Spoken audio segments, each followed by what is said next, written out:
So today's webinar is focused on providing a bit of background and overview and some insight into the Supporting Scotland Sporting Heritage project.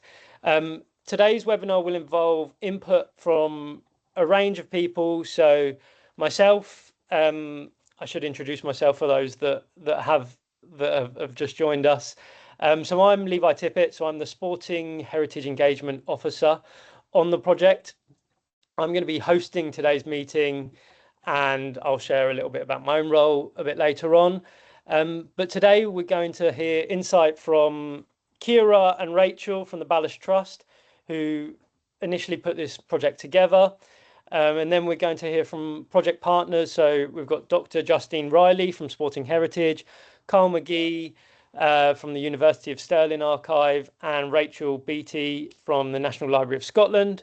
And then we're going to hear a little bit of input from Jenny Park, who is the Sports Archives Surveying Officer as part of this project. And then, as I say, I'll provide a little bit of input in terms of the engagement side of things. And then we should have some time for a Q&A at the end of the session. So if you do have any questions, suggestions, comments about the project, as the presentations are going on, or even at the end, there is the Q&A section at the top, so please just pop them in there and we'll get to them at the end. So yeah, thank you very much as again, and I'm going to now pass on to Kira and Rachel to give us a little bit of an overview.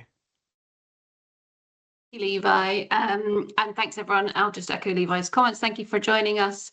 My name is Kira King. I'm Archivist and Director for the Ballast Trust.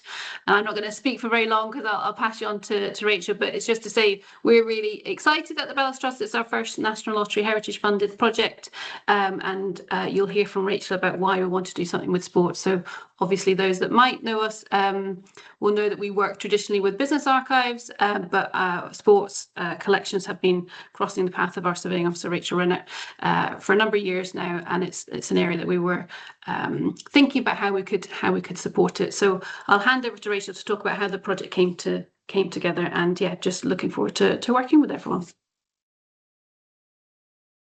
Kira. So yeah, I'm Rachel Renner. I'm the Business Archive Surveying Officer for Scotland. So business records tends to be my remit, and I guess it's arguable where sports records fit into that. Some arguably larger clubs operate like businesses.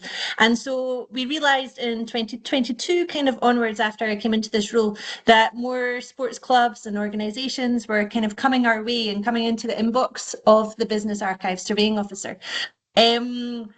Some included St Johnstone's Football Club, Scottish Rugby Union, St Mirren's Football Club, the Scottish Professional League, and also there was an interesting piece of bowling work done, thankfully, with the help and thanks to the University of Stirling, who gave us a lead there, and we worked with Bowl Scotland as well to survey some vulnerable bowling clubs.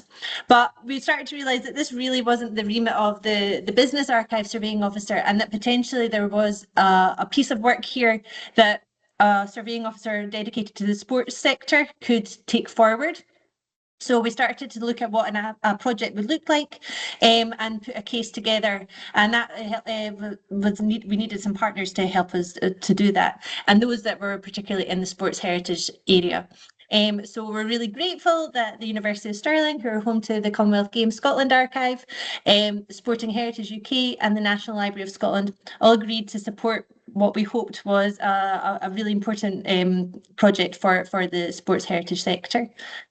So back in 2024, we submitted an application to what was a new pot of funding via the UK National Archives Revealed, and they had opened up a consortium grant. So we thought this was a good avenue to go down with our project, and we submitted an application at the end of 2024. However, this was actually unsuccessful, but that didn't deter us. So going forward, we entered 2025, and we all agreed as partners that we still really believed that there was value in such a project. Sorry, next slide, Levi, if you're able. And we realised with all the partners involved that we're still really keen to take this project forward and look at other funding streams. So we approached the National Heritage Lottery Fund in 2025, and they agreed that we're welcome to submit an application with our proposal of basically applying the business archive surveying methodology, but to the sporting sector.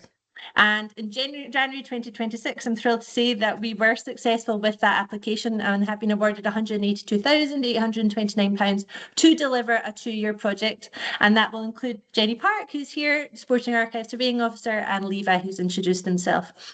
So we're absolutely delighted with the application and the recognition from the National Heritage Lottery Fund of the value of this project.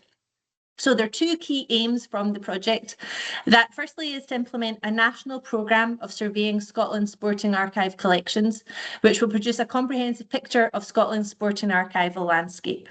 Now, I should say that it does seem like a big task for a 2-year project, and obviously the Business Archive Surveying Officer has been going for 50 years, and that's certainly by no means an end job. And so this is not to say that we will be able to, tick lots and lots and lots of boxes in the 2 years, but this is going to give us such a great understanding of what the sports heritage landscape looks like in these 2 years, and really offer on the ground archive support and guidance to sports organisations and clubs that have records of historical importance.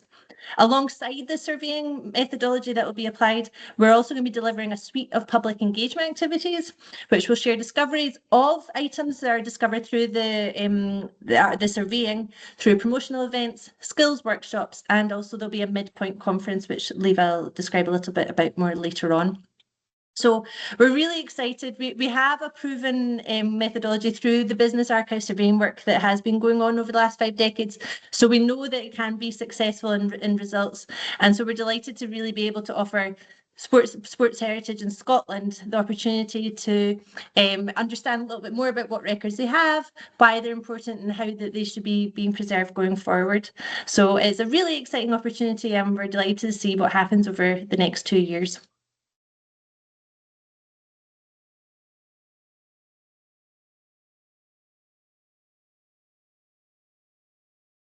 Great, thank you very much, guys. No, No, no, I wasn't sure sure if you were going to introduce me, Levi. No, but go on. I'll leave it to you.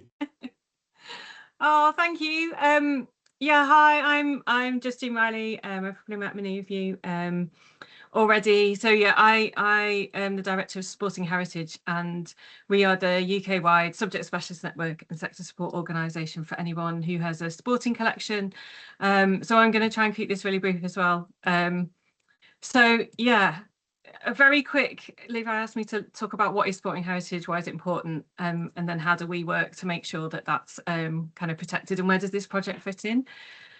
So what do we mean by sporting collections? Many of you are already working with them, so some of this is going to be really evident to you already, but we work with both tangible sporting heritage, objects archives, photographs, all manner of different things that are the material culture of sporting heritage. And then we work with intangible sporting heritage as well. Anything that kind of shares that folklore, oral heritage, oral tradition of our sporting past. We work with anything that is telling those really important stories. And so why are sporting collections important? Well, for us, they tell that wider collective story, that wider historical, social, political and economic heritage of all of our communities.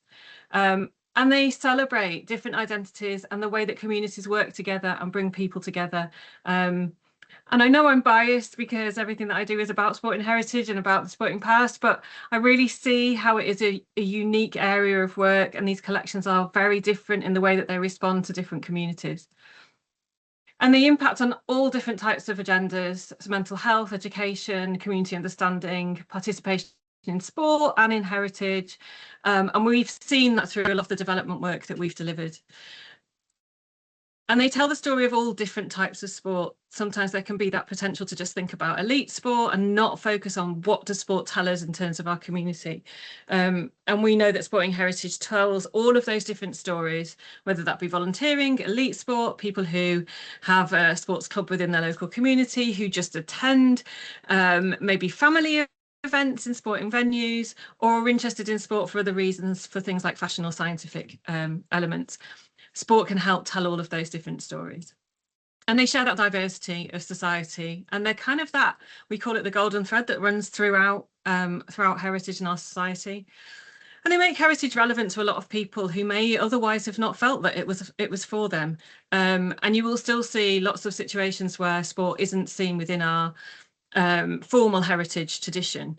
And that's something that since sporting heritage existed over the last 15 years, we've seen it change and we've seen it shift, but it's still got a long way to go.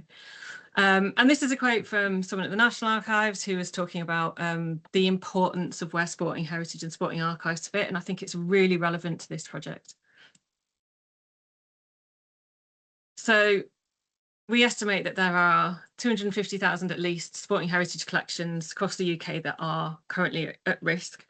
And a lot of those will be in Scotland. And the majority of them are held outside of the formal heritage sector, but they tell the story of heritage to so many different people. And it's absolutely imperative that we support those collections now, because they are disappearing. And there's a need for that widespread support for people who, whether they're working within heritage or not within heritage, to look after those collections. So where can you find them? I know Rachel touched on this briefly as well, but museums and archives, sports clubs, national governing bodies of sports, universities, community groups and organisations, which is probably where I'd say the majority of collections are still held, within business archives, which is where this project fits as well, and private collectors. So lots of different people that are looking after these collections. And this is our kind of tagline. We're working to keep sporting stories alive, because there is still a potential that these can be lost. We work with lots of different people to make this happen, lots of advocacy in terms of helping people understand why sporting heritage is relevant, removing some of that kind of stereotyping about sporting collections, and helping people to understand that these are absolutely integral to communities and individuals. And the way that we do that is through a programme of community grants to support people at different levels of delivering their work. We run the Sporting Heritage Awards to try and focus and raise awareness about the importance of these collections. We run National Sporting Heritage Day on the 30th of September every year, again, to focus and raise awareness about why these collections are important. We support themed months and projects to really start to drill down on different areas of sporting heritage. Because it's such a new field still, we try and make sure that we can look at different areas. And I guess this project is one of those that we're working with to support, to help understand and look after those collections. And then we run workforce and digital engagement programs, which is all around training, networking and supporting different people to come together and share their stories. So that's me. I don't think I went over my time. If you need to get in touch or want to get in touch, just drop me a line. I think Levi will share the slides afterwards. Thank you.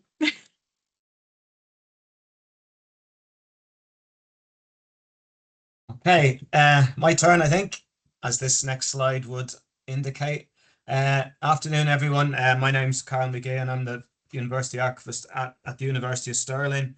So what I'll do today is basically just give kind of the three main reasons why we were really keen to be partners on this project, and then say a little bit about how we hope to be able to contribute to the project as well. So so the first of those reasons, as you can see in this slide, is that the University of Stirling is Scotland's university for sporting excellence, which reflects the university's focus on sport across the areas of performance, research and education. The university has world-class sporting facilities, and many of our students compete at the highest levels in their sports. And also sport research and teaching at both undergraduate and postgraduate level takes place across the university across a range of areas, including sports psychology, nutrition, exercise science, professional coaching, and I suppose most importantly for us, sports history and heritage. So next slide, please. Thanks, Levi. So at the University of Stirling, our collecting policy is to build research collections that support the main areas of research across the university. And obviously sport is one of those key areas for the university. And our interest in sport and sporting heritage goes beyond the student activities which form part of our own university archives. The core of our sporting heritage collections, as Rachel mentioned earlier, is the Commonwealth Games archive. It's a really large and varied collection which basically preserves almost a century of international sporting competition, tracing the achievements of Team Scotland right back to the very first Commonwealth Games, which took place in Canada in 1930. Commonwealth Games Scotland are the organisation responsible for the management of the Scottish team, and their headquarters are based here on the University of Stirling campus. And back in 2012, they deposited their archive with us. And the Commonwealth Games itself holds a unique place in the sporting calendar for many Scottish sports people, because unlike the Olympics, where you have Team GB, in the Commonwealth Games, each of the home nations has their own national team. So for many athletes, it's the opportunity to represent Scotland at the highest level in their sport. If we go on to the next slide. So with the records of Commonwealth Games Scotland at the core of our collections have grown substantially over recent years. As well as the official records of Commonwealth Games Scotland, we've also added many personal collections from people associated with Commonwealth Games, people who competed for Scotland and people who were on the management team, coaches, various people. And those personal collections have brought a whole lot more kind of personal memorabilia and material to the archive. And we've also widened the kind of range of the material that we collect to include other Commonwealth Games related sports. We've done, for example, we've done work with boxing archives and swimming. So if we move on to the next slide, the kind of third reason why we were keen to get involved is our we call it the Stirling Scan Studio. It's our new digitization studio. A few years ago, we were successful in getting external funding to get a brand new state-of-the-art digitization studio. Part of the case for funding for the equipment was that we would make the equipment available to support the wider heritage sector, including the sporting heritage sector. And we have done some large projects and are still working with some external organizations on sporting heritage projects. So that includes the Camanachd Association. We digitized a large collection of photographs relating to Shinty's heritage. We've also done work for the Shettleston Harriers Athletics Club, and we're doing a large project with the Bill McLaren Foundation to digitize the personal papers of Bill McLaren, the rugby commentator. So having the digitization studio allows us to support, as I say, external clubs and organizations, both in the preservation of material and in increasing access to material through digitization. So the final slide, just say a little bit about what we hope to contribute to the project. So we're keen to kind of share and build our network of sport and heritage knowledge and expertise with the project. The first practical steps will be happening pretty soon. We're going to be down in Glasgow for the 2026 Commonwealth Games. We'll be creating an exhibition down in Glasgow while the games are on, and we'll also be working with the project to use the Commonwealth Games in a number of engagement activities, which I think Levi might talk about later. And the other thing we hope to do is make the Scan Studio available to support any collections at risk that come to light during the survey process. So we really look forward to building stronger and more secure sport and heritage sector in Scotland through this project.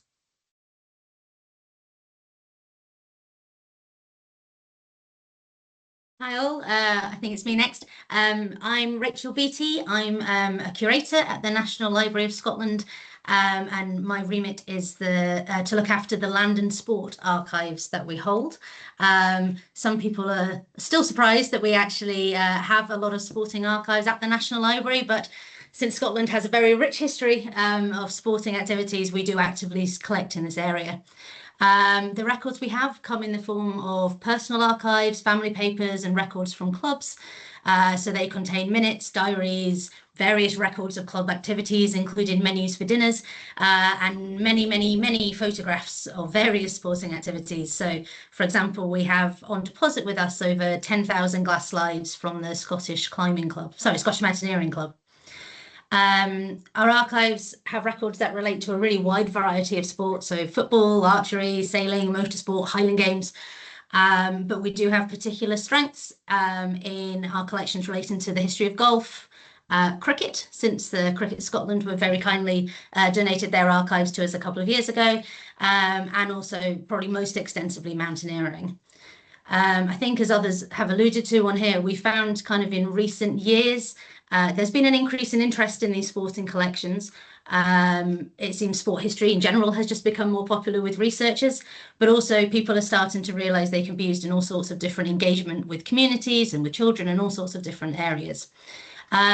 We've also found, though, that we've had researchers coming in to use these archives because they're important sources for other areas as well. So, for example, we had some climate historians come in to use some of our mountaineering photographs to help in their understanding of snowfall and ice and how that's changed over the last century.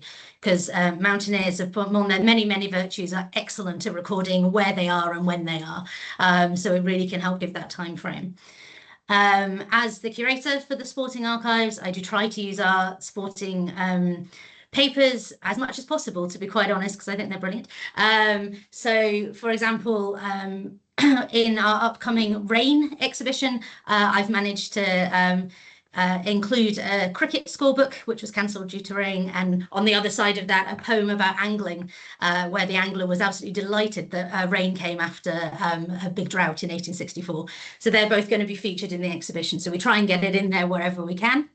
We're also involved in a number of other projects, one of which is I'm a supervisor at the minute of a PhD, which is looking at visual images of women participating in sport from 1840 to 1940. So we're hoping that that project in particular will help us get a real understanding of not only our own collections, but help to give them context.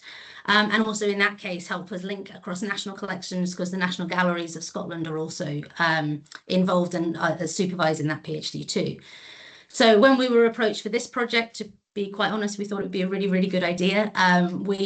Speaking with people who look after sporting archives for various different clubs and in communities, we're aware that it feels like they can be a physical risk for a number of reasons.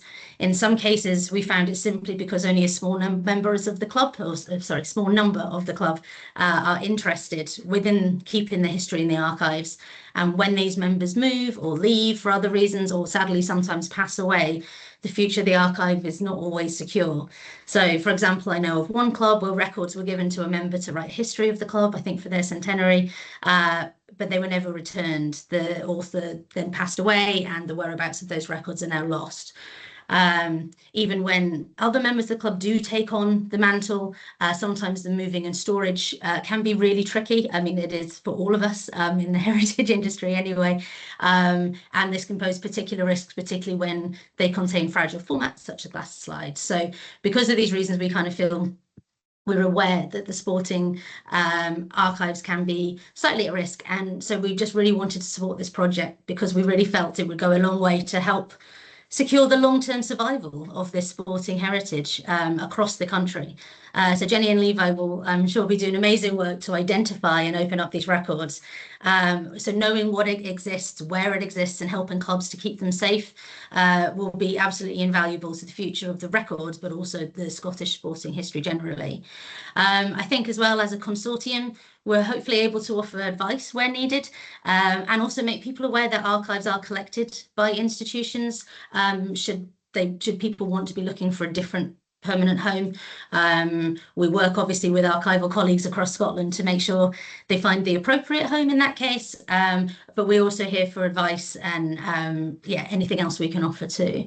Essentially, we're just really excited. This is a project that's underway. Jenny was in with us last week to kind of get better acquainted with what we already have, and spend some time with the record. So we already had some quite interesting discussions on the back of that. So I'll hand over to her now to kind of carry on about her role. Thank you very much, Rachel.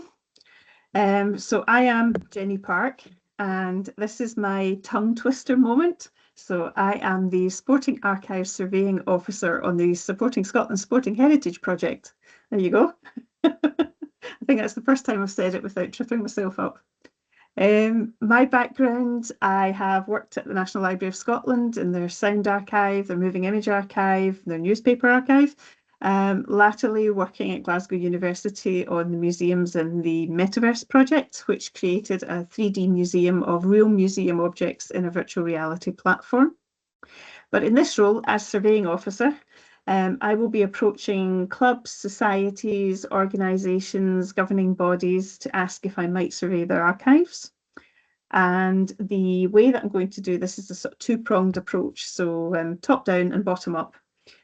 Contacting the governing bodies first, not just about their own archives, but also to ask them to cascade the request down to any of their member clubs. And there will also be the bottom-up approach, which will be a targeted approach to individual clubs, societies, organisations, where they might be at risk of winding up, their archive is at risk, perhaps they have a particularly noteworthy history, and therefore a potentially rich archive, or maybe they fit into one of our thematic strands that we're going to have as part of the project. So on that theme, our first theme is the Commonwealth Games, and next year we have a Gaelic and Scots sports theme, and the other two themes are yet to be decided. We're kind of waiting to see which clubs and organisations contact us, see if there's any particular demand in a particular area. It might be that we do a geographical theme, which could be a particular part of Scotland, and we look at all of the different sporting clubs across that area. So they're still to play for. I have an absolutely huge spreadsheet, which is growing every single day. And I'm trying to record every single sporting club in Scotland onto the spreadsheet. One, as part of our project to sort of control communications and what we've done and where we are, but it also allows us to see geographically what clubs are grouped together or what the extent is of a particular sport across Scotland. So yeah, it's a massive, massive project. So what is involved in the actual survey? Shouldn't really take longer than a day unless it's a very, very large archive. I get the pleasure of seeing the archive in situ in most cases. I'll record all of the containers of archival material, their location, their condition. I'll make a note of any notable records that I come across, make suggestions about how the archive could be used with engagement, if it's not already being used for engagement. And I make recommendations on preservation and storage. And if the archive is at risk and the organisation appreciates it's at risk and wants to do something about it, then I can have that conversation with them about potential donation to an appropriate archive. When I finish the survey, a report is prepared and a copy goes out to the archive holder. So that can be useful to them for their governing committee, maybe seeking or allocating funds towards its preservation or its utilisation, or if a donation is under consideration, it can form part of the conversation with the permanent archive. It's doing so well. In all cases, either a full or a summary report, depending on what the club wants, will be submitted to the NRAS, the National Register of Archives in Scotland, and that will allow it to be more known, to make it more accessible and known to researchers. So really, as well as saying thank you very much for coming today and welcoming us as a project, please also let me know of any sporting clubs, societies, organisations, governing bodies or individuals that you're involved with or that you think would benefit from a survey. You can get in touch with us through the project email, which is sssh@glasgow.ac.uk, and I'm quite sure that Levi will have that available to you at the end. But thank you very much for listening. Great, thank you very much, Jenny. So it's back to me. So as I mentioned, I'm Levi Tippett. I'm the Sporting Heritage Engagement Officer, which is also a bit of a handful to say. So my role is working alongside Jenny, and I see it as having two purposes. So firstly, it's about promoting the project and promoting what Jenny's doing and the surveying work that we're doing, but also it's also about demonstrating how sporting collections can actually be used to engage a range of audiences. So I've given a few kind of broad examples here. So the plan is over the next couple of years to put on a range of different offerings for the public. So this will include workshops. So we've got here intergenerational workshops, but that may also include a variation of workshops around skills. It may be working with schools and different community groups. We're also looking at developing some audiovisual content and kind of the work I've done in the past. I think it would be really good to focus on how we can use audiovisual content to tell stories using collections. So that's definitely an interesting avenue we could go down. We're also looking at thinking about exhibitions, whether it be in kind of museums or archival spaces or displays. We've got conferences planned. Of course, we'll have a social media output. There's also an element of written publications, whether it be kind of journal articles or more informal blogs or reports. And we're also behind the scenes currently working on I'm going to try and say it again, the supporting Scotland's sporting heritage website. So that's in the works at the moment. I'll share a link at the end. We've not launched it yet, so it's not online yet, but please do watch this space because that's where we'll be hosting lots of different interesting information and providing lots of different updates about the project. In terms of what we've got planned for the kind of more immediate future, so the next kind of 6 months or so, in terms of engagement, the first thing, of course, was the project launch webinar. So this, we've also been talking to the archivists at the University of Glasgow, and we're going to be working on a display in the library. So again, focusing on highlighting some of the sporting collection, some materials from the sporting collection that they've got at Glasgow. I think it's been mentioned a couple of times. We're working with Carl at the University of Stirling and we've kind of piggybacked then an exhibition that's being put on at Scotland House as part of the Commonwealth Games in Scotland. And we're going to run 3 intergenerational workshops. So these will be aimed at kind of families, public audiences, but families coming along. So the 3 themes will be social memories of the Commonwealth Games in Scotland, sporting stories from the Commonwealth Games in Scotland, and then questioning the Commonwealth Games in Scotland. So looking at more critical perspectives, for example, in 1986, looking at the boycotts and protests there. So these are really just opportunities to demonstrate how we can use archival materials. So in this case, focused on the Commonwealth Games, to encourage conversations and just engage a range of audiences. Following that, we're booked in to provide a presentation at the British Society of Sports History Conference in Edinburgh. So that will really work as a project update, and similarly have going back to one of the purposes of my role to promote the project and hopefully garner some more interest and highlight that we are available to do surveying work around sporting collections. And then following that in September, we're also hoping to be involved in the Sporting Heritage Conference. But as I've mentioned there, still got to work out the specifics. So it's going to be a really busy kind of initial phase of the project.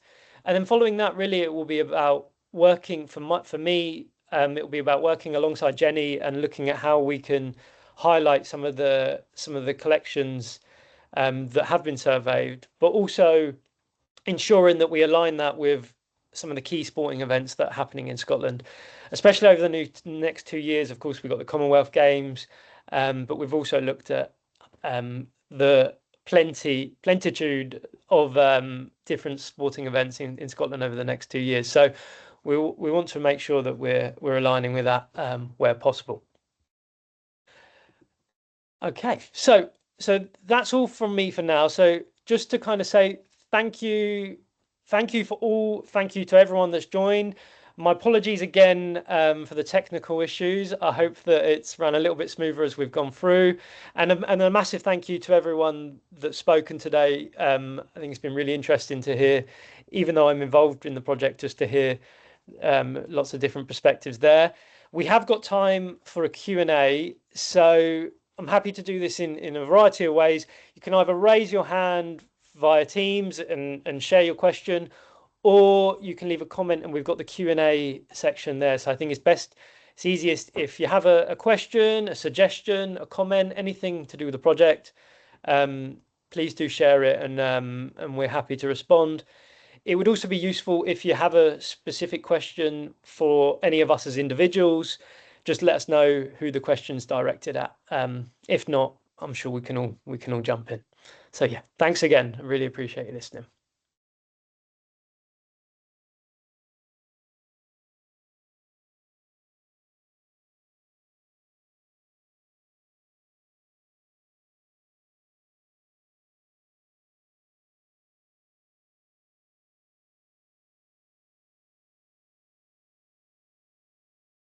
I should also note, I mean, unless I'm not sure if any questions are coming in, but I can also note whilst we're here, if you do have any questions, suggestions, comments, or you have a sporting collection, as Jenny mentioned, I've also included our project email in our final slide. So please do get in touch.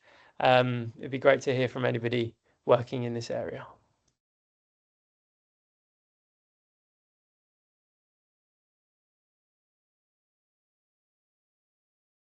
Thank you. Great. So we've got a question from Miriam.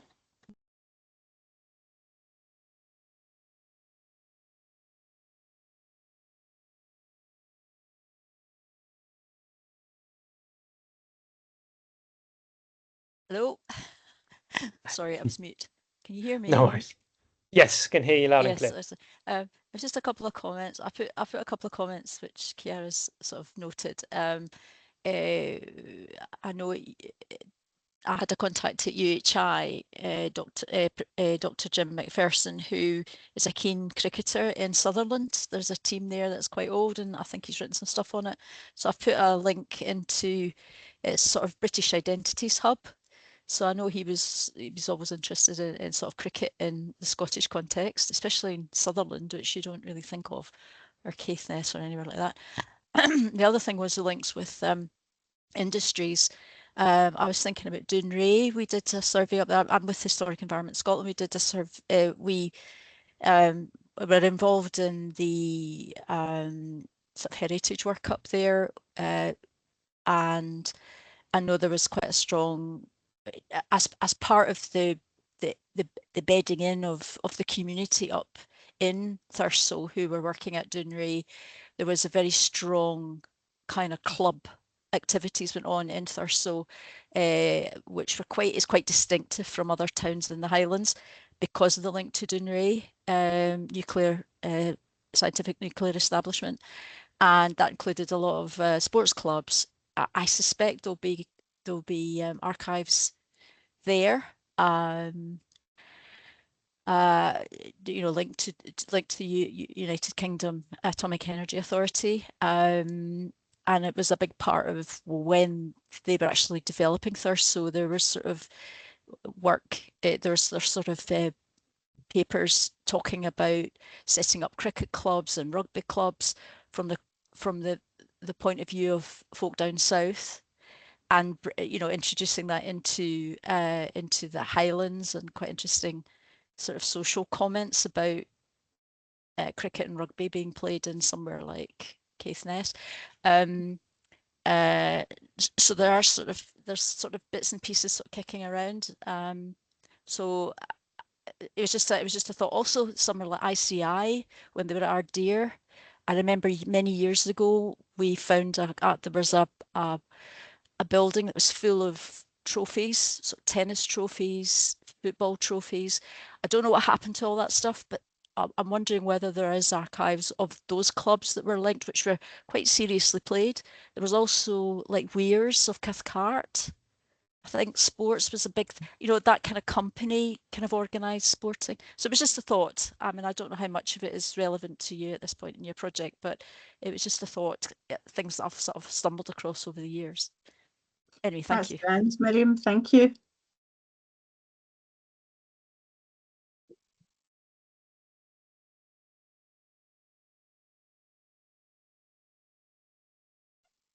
That's great. Thank you very much. Sorry, Jenny. I thought you were. Yeah. No, sorry, my hands wouldn't work on the keypad.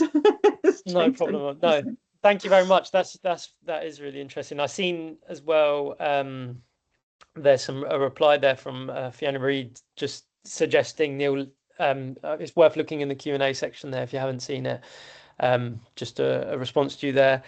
Got another question here from Jessica. So I understand the survey will be sent to the NRAS. Will it be available online elsewhere, such as Archives Hub or similar? So I guess I'll pass that one to Jenny as well. No, it won't be. It will go onto the NRAS as part of an ongoing record of surveys that are done, so that everything's held in the one place, and researchers can look at that to see what's available, how they can get access to things. Great, thank you. And we've got another question. I think this will also be for you, Jenny, from Andy Mitchell. So will you be surveying private collections? Yes, this is predominantly for any kind of archive in private hands, whether that's a club, a community organisation or an individual. So anything at all that's not in an official archive, we'll have a look at. I'm not sure if you've also seen another question. This will again be for you, Jenny, I think, in the chat from Sharon. So I'll let you have a look at that. So Sharon's a member of various running clubs in Fife, and also on a committee for Kirkcaldy Parks Running Festival. So the question was really, would you be liaising with clubs directly or local libraries as part of that surveying work? Well, generally we'd be liaising with clubs directly. I mean, it's possible we could end up speaking to local libraries, but generally it would be directly to the club. And it's not necessarily about the size of the collection. If you are, as you say, wanting to create your own archive and they couldn't offer advice, we can definitely offer that advice about the kind of things that you should be keeping. I can pop into the chat a document that we use where we will give you a list of the records that we think that you should be trying to keep. And it's not just records, it's all sorts of things, ephemera, etc. But yes, that's available. Right. Sorry, Rachel, you put this up as well. Sorry. Yes, I was just going to jump in on that and say we also at the library have had groups in before to come and look at our archives for various sporting things as kind of inspiration for what other sporting groups and clubs might want to keep. So yeah, if we're here as well if you need anything further. But it sounds like Jenny's things are quite comprehensive. But yeah, we're always here. Thank you, Rachel. Okay, next one. GHA RFC has a club archivist who spent over 8 years visiting libraries and archives to compile a history of the club. He might be willing to speak with the project. His is more of a collection of information he finds in newspapers and club member memories. Yes, absolutely. More than happy to speak to anyone. Yeah, more information, the merrier. I guess on a similar point, we've got Freddie in the Q&A section.